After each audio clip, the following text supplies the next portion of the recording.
because for each and every one of you, that means something different.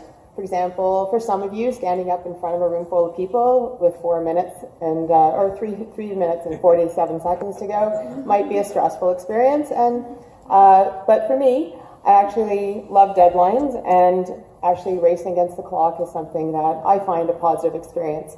But you know, when we think about how much information can we squeeze into a 4-minute presentation and stay on time, it's not always about the quantity. It should really be about the quality of information that we're going to get.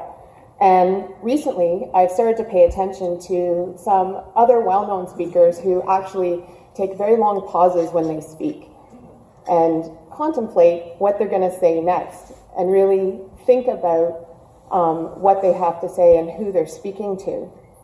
And it made me think, why are we always in such a rush to do everything? We are always in such a hurry. And I think, especially when it comes to kids, everything that kids are doing right now is very rushed. And we try to cram as much into these kids as possible in an effort to make sure that they are fully developed. And of course, we want to make sure kids develop in a healthy way. I think that sometimes we're going about it in a way that is like we are on an assembly line, instead of human beings connecting and developing relationships with other human beings. And I think it's hard to emphasize enough the impact of positive experiences. We all know how much we want a positive experience, and we always say, of course, we know how important that is, but the truth is we're not always concerned with ensuring that others have positive experiences. So tell me if this sounds familiar. So you get out of bed feeling great, and you're driving to work, and for the Canadians in the audience, you stop at the Tim Hortons drive-thru. For the international, Tim Hortons is a coffee chain that was started by a hockey player. It's very Canadian. So you're sitting in line, and somebody is taking way too long. And so you start grumbling, and you finally get to the window, and you grumble some more, grab your order, and drive away. And at some point down the road, you realize they got your order wrong. Now, for some people, this has just ruined your whole day. And it doesn't matter then what your intentions were 10 minutes ago, because that's all changed unless you intentionally bring it back. Unless you do that, everything that you're about to impart from that time on is going to be a negative experience.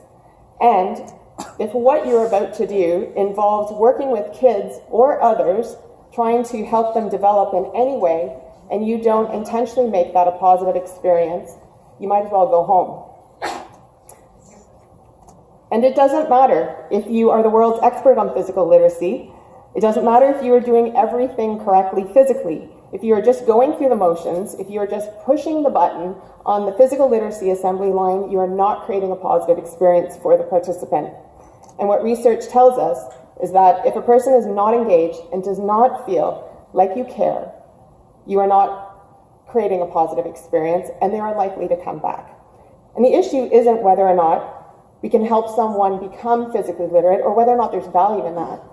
The issue is that the world is full of physically literate people who no longer play because of negative experiences, and we don't need any more.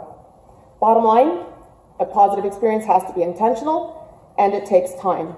So if you want to maximize your impact, if you want to help people become physically literate, slow down, keep the smile, care about the person you're working with, and create your own positive experience.